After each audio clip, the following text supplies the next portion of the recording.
All right, everybody. Welcome to Talking Games with Top Gamer. Now, the thing of it is, I'm not going to sit here and do what everyone else does, about talking about the way the news that comes out from all the companies, whether it's coming from Nintendo, Sony, or Microsoft and Xbox. I mean, I love to see how this year all these games are coming out, and it's nice to see that this is a big productive year. The thing of it is, it's awesome to see the games that are all coming out this year, but it's crazy how they're trying to jam pack so much into one year. Um, Financially, the way this world is right now, I'm sure I'm not the only person that struggles day to day, financially struggles day to day, with having to balance all that out and trying to figure out, all right, am I going to try to catch up on all my games that I have now that I'm playing? And then here's a whole like horde of these games that are coming out and everything. And it's like, you know, how do I pick and choose when there's so many that I have? Um, so, but my opinion is it's great to see that um, they are giving us options. It was awesome to see how cool Fable was starting to look, and you figure how long they've had Fable in production for. Now, Fable's uh, the genre of Fable. I mean, it's not my type of game that I can wrap my head around because I've been gaming for about almost 40 years. Because I started out, like I said before, when the original Xbox was around, the very first big, thick one. I was around even when Atari existed, the first iteration of Nintendo, PlayStation 1, Apple computers before there was Apple iPhones. So, it's very awesome to see that I've been around to see the evolution of the games from how they were designed back then to how far they've come now. But, they design these games and they throw them out there because they're quick to make, you know, these big bucks. That's all they're going to look at now. They're not going to see how expensive it is on a person. Um, these big conglomerate corporate people, um, they're just going to be set and they'll be wanting to, make that quick buck because that's usually how it goes. They'll throw those games out there because of the quick buck they want to make. Personally, me, it's nice to see that they are putting more games out there, that they are beginning to make it a more productive year. It's great to see that they are improving on technology for these games because the thing is, that's what's making these games even more fun because of the options and because of the graphical detail. It's what's keeping people engaged. Engagement is really what, you know, brings people to gaming. For me, it's the graphical detail, it's the way that the story's being told in these games, it is the way that they go about it, of the way they drag you in to the story of the game itself. That's where it gets me a lot. Yeah, if you can tell a good story in a good video game, then it's going to make you want to sit there for hours with your controller in your hand and not want to stop. That's where the addiction factor is. Now, for me, I'm a third person shooter guy.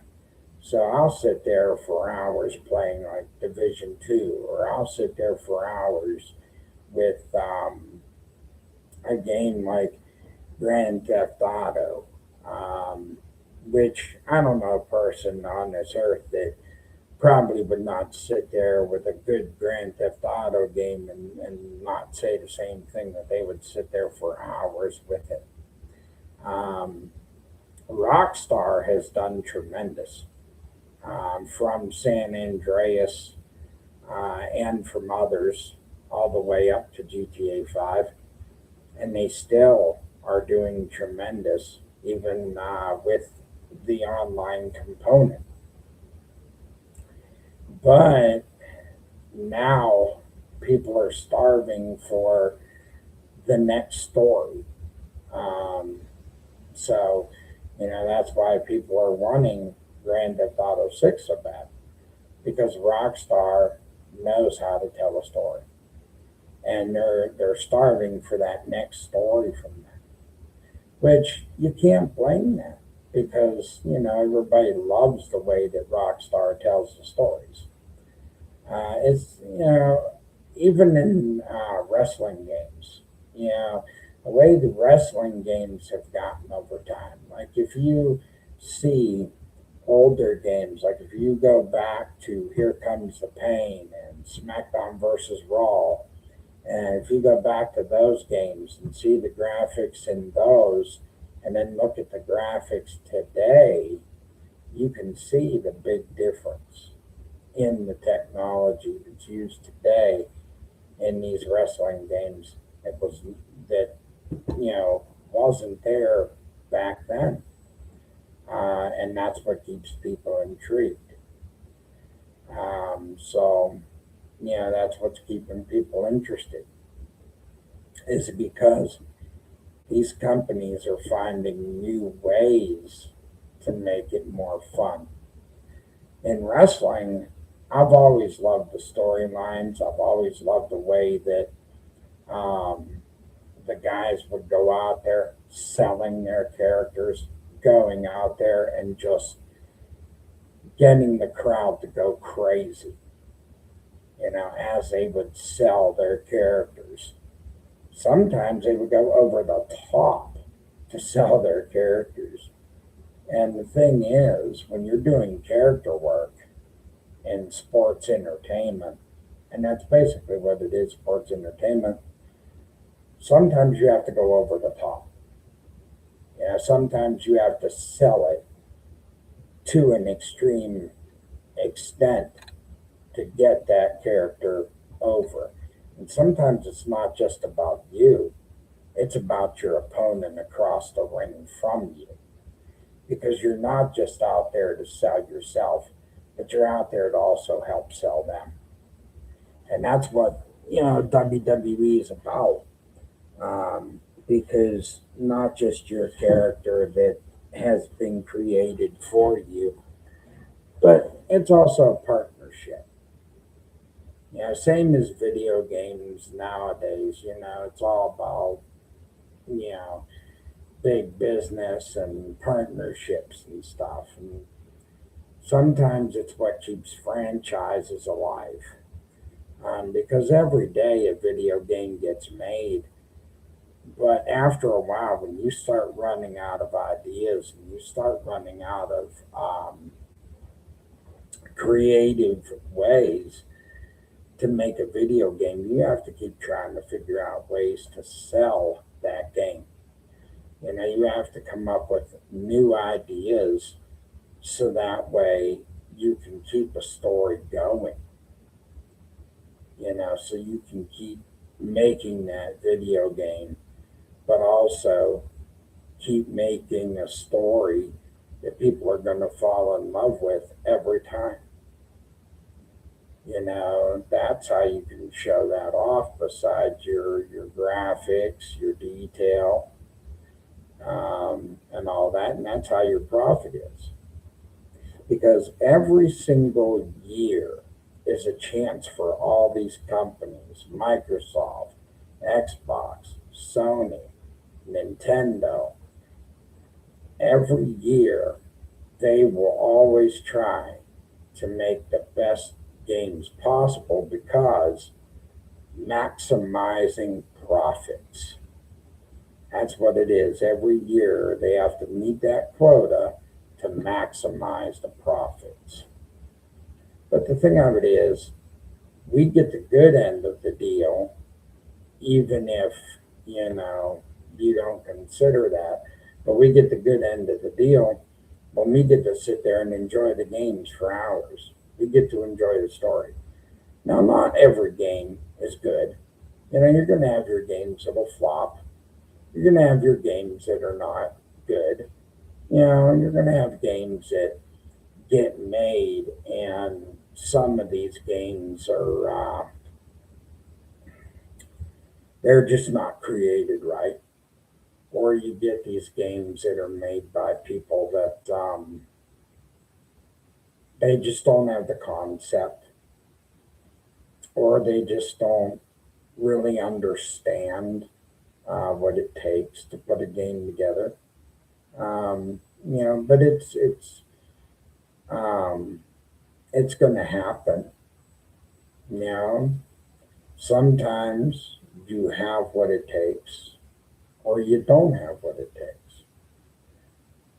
Because sometimes it's not easy. Like if you would ever see what these guys have to do in graphic design to make these games.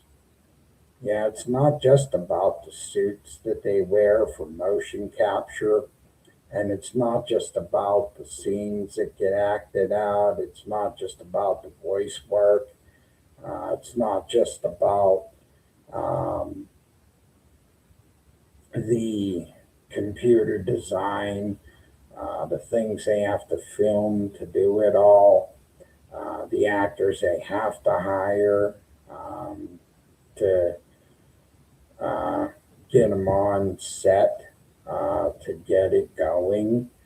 There's a lot behind it.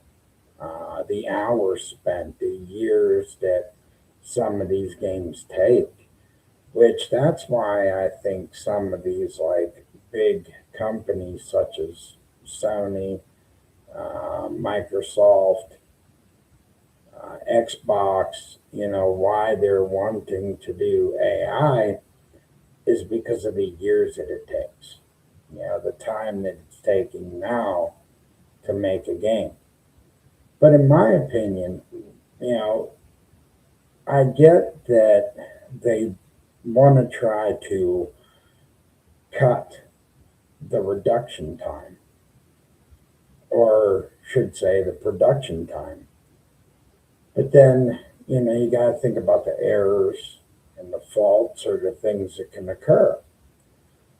How are you going to know that you're going to get an ironed out game?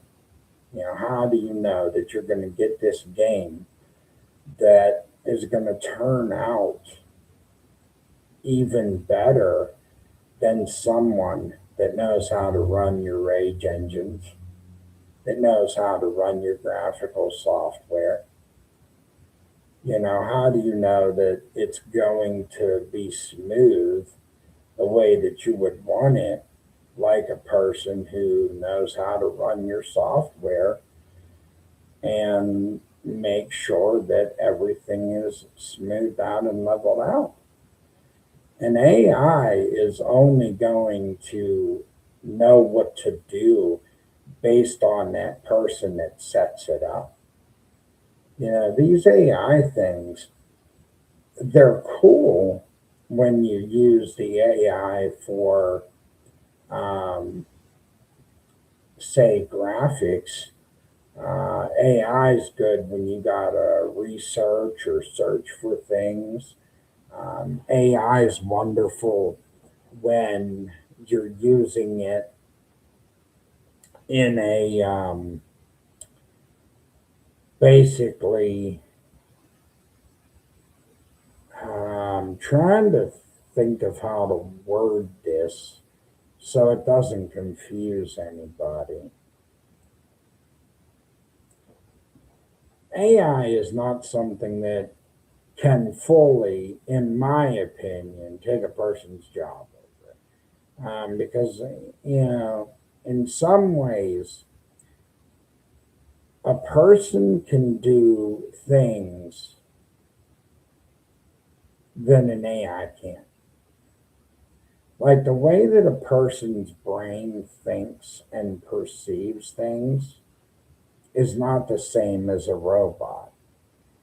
See, a robot's brain is basically using its programming that it was programmed to do. When we do things, we can think second to second, minute to minute, and then we can correct a mistake right that second. The AI is just going to go do all of its stuff that it's programmed to do. And then if a mistake is made, a mistake is made, and then you have to redo the whole thing. And that's where, you can have a lot of error. And not only that, you would have to bring someone in that is a tech that would know how to straighten it out. So still you're using a person that would know how to repair it or know how to straighten it out and reprogram it if it needs it. Um, these are just a few of my thoughts that I've had when I've considered it. I love how you can use AI to search things a little bit faster. I love AI for the simple fact that when I'm needing to get opinions on how to run my fax machine or using AI if there's things I got to search for that I can't figure out by myself. It's different in that aspect. But to run or for a person to have their career taken by a robot learning software, that's different. And these are people that have spent a lifetime, a portion of their lifetime, living that portion of lifetime in a career to do these things. Something that they have loved to do and finally get that achievement under their belt. And then they get told a robot learning software is coming in to take their job. And then they start getting sad. You have depression. You have real human emotion. A robot's not going to feel human emotion. A robot can't feel nothing. So that's the thing. As humans, we have compassion, we have feelings, we have love, we have all that. But artificial intelligence is just what it is, artificial intelligence. So, but these are just a few of my thoughts. But what I love about gaming the most is it's fun to sit and have a good game in front of me because sometimes life can just throw us all around. I don't know if sometimes you guys feel that way, but sometimes I feel like if I need an escape, from the world as it is, that when I can sit there and have a good game with like a cup of coffee or a can of Coke or a root beer, or just sit there and enjoy that, that's good enough for me. Or just sitting on the couch, chilling, having my family near me, or watching one of my favorite TV shows. Just enjoying life like that, and just seeing about these video games that are coming out, or watching my favorite YouTuber. Just enjoying life in general. I thank God every day that I'm alive. And that I'm here. For everything I've been through, honestly. Um, Everything I still get to see as a middle-aged gamer guy and a father of a 16-year-old. I mean, I'm a son of two boys, and to be a father, that's a great thing. And to see everything I've seen over the years, many video games, many uh, technologies that have come and gone. Some of them being successful, others not so much. Um, but still, I've seen Nintendo, the evolution of Nintendo, the evolution of Sony, the evolution of Microsoft and Xbox, just the things I've saw over time and how awesome it still continues to get. And don't forget to hit that like button. Smash that like button for me. If you like, my thoughts and my opinions, my chat is always open if you just want to come in here and chill with me or just chat with me about, what you like. Um, and I've listened to a lot of different music too over time. Like I like the 80s and 90s music, but mainly the 90s. I used to listen to Backstreet Boys, AC/DC, Ozzy Osbourne. Um, you know, I love the games and the way they keep getting the beat. I would have never thought to become a streamer. I would have never thought to just sit here and chill and talk about my stuff. And I do want to give a small shout out to Mag from I Am the Mag. He's a YouTuber that I am subscribed to, because he's been there to support me as well. Um, he's actually the reason why I've thought about sitting here and doing this so much. At first, I've been a little nervous to do that, but and I got something really cool actually to show you guys, because this right here, and I don't know how well you can see that because there's probably some dust, but at the bottom, that has my very first gamer tag on it of Tough Hitman. And let me see if that's got, yeah, Tough Hitman Dan. Now, I don't, some people say don't share your name or whatever, but that was my very first gamer tag before I started of changing the others, or changing it to others. But I've reinvented myself time and time again. But my opinion about the latest developer direct, um, the games look cool. I mean, it's awesome. Not really my genre of games that are coming out, but I am looking forward to games being out there. I am looking forward to Grand Theft Auto 6 when they finally decide to drop it. I am looking forward to many other things.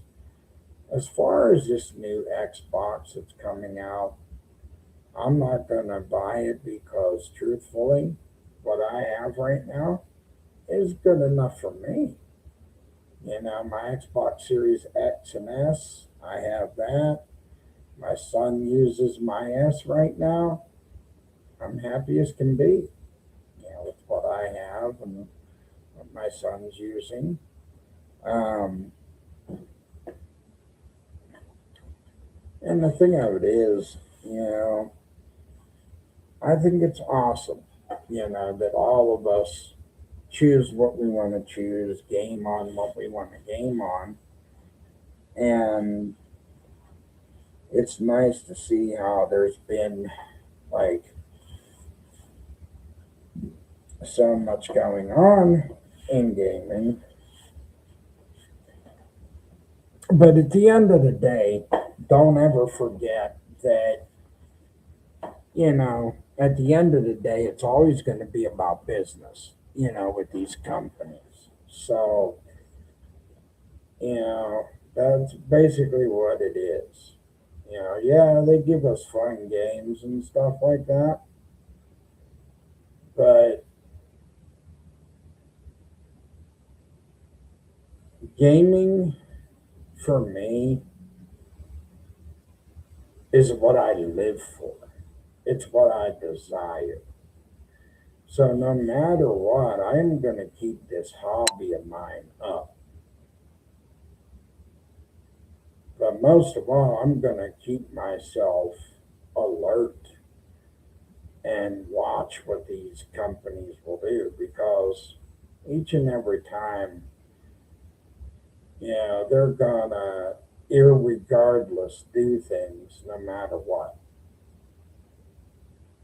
But in this lifetime, if there's anything I've learned, don't be afraid to be passionate for something and don't be afraid to go grab something that you're passionate about and hold on to it and keep improving on it.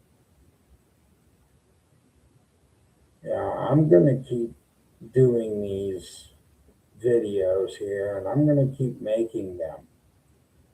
But most of all, I know I can do it and I would appreciate the support. But most of all, you know, I love the way that these games are getting made. Like seeing Resident Evil games that are getting made, like Resident Evil 9 Requiem that's coming out. From what I've seen, that one's going to be awesome. The next wrestling game, 2K26, I've seen cool graphics there for that one so far. Um, the way that I seen my son, how he's getting excited because he keeps on telling me now, he's like, Daddy, they're going to bring out Poppy Playtime Chapter 5. And just to hear how excited he gets. And just to be able to bond with my son over something as passionate as this, video games, it's great. And it's nice to have something in common with my son. So, and to have people around, you know, that I care about, I cannot be any more grateful than I am, truthfully.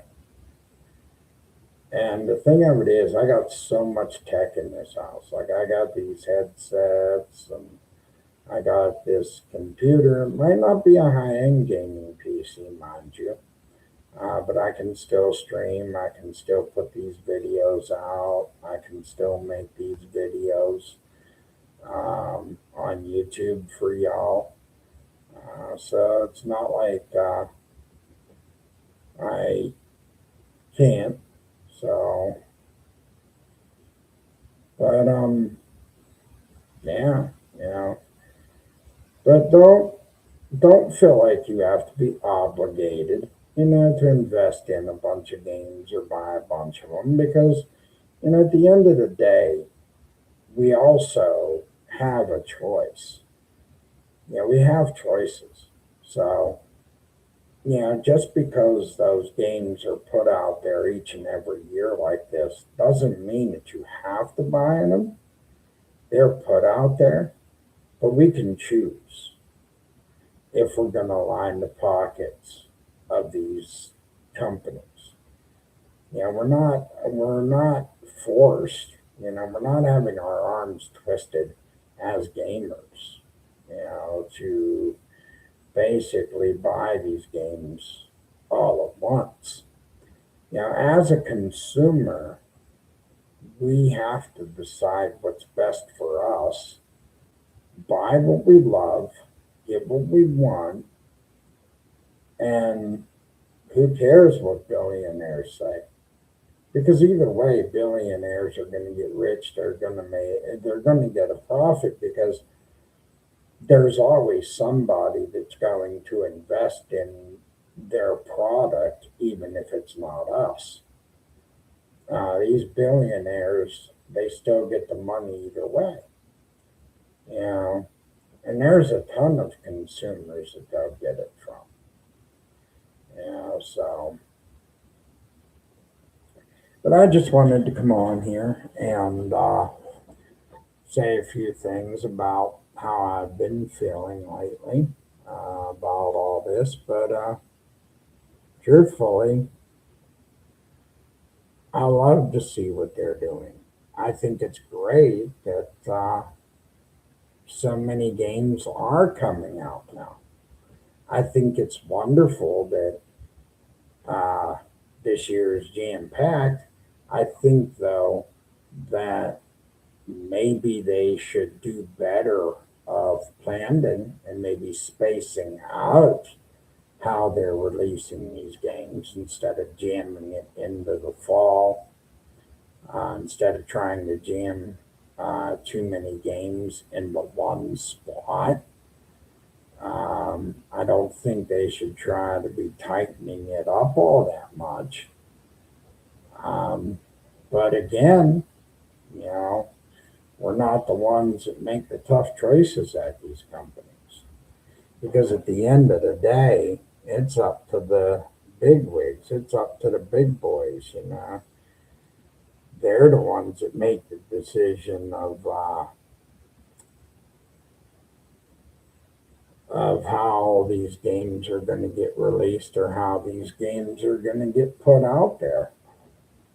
It's not so much about what we want. I mean, what we want as consumers of how these games are placed, that all comes to the company itself. You know, we can hope, that they get released at a decent cadence, release cadence, but, at the end of the day, the big boys make those choices at the company. But what we can choose as consumers is whether or not we're going to make the purchase and whether or not we're going to buy. That's what we can do as consumers. So, but keep enjoying games. Keep having fun out there. Because that's the best part about gaming is the enjoyment we get from it and the thrills that we get from sitting there and enjoying the good games that are out there. The stories that are being told through them, the excitement that happens when we sit there and we play the games that are made for us. Respect the devs is what I am definitely going to say, because the devs, the creators, the people that make them are the ones that work so hard. The big wigs above them, um, are the ones that really care more about the money. But the devs are the ones that sit in front of the computers and use the graphical software to make sure the game is, at its superb best. So I feel the ones that run the software, those are the ones that really put in the hours, they put in the grind, they put in the time to make sure that when that product goes out that door, it goes out in the best shape possible for us to have fun with it. So, but I'm glad that there's an open forum like this that I can just get on to and share my thoughts and my opinions. And hopefully, many more times that I come on, hopefully, I get to talk to many people out there in the community to be able to share interest. But all of you take care. Keep on gaming.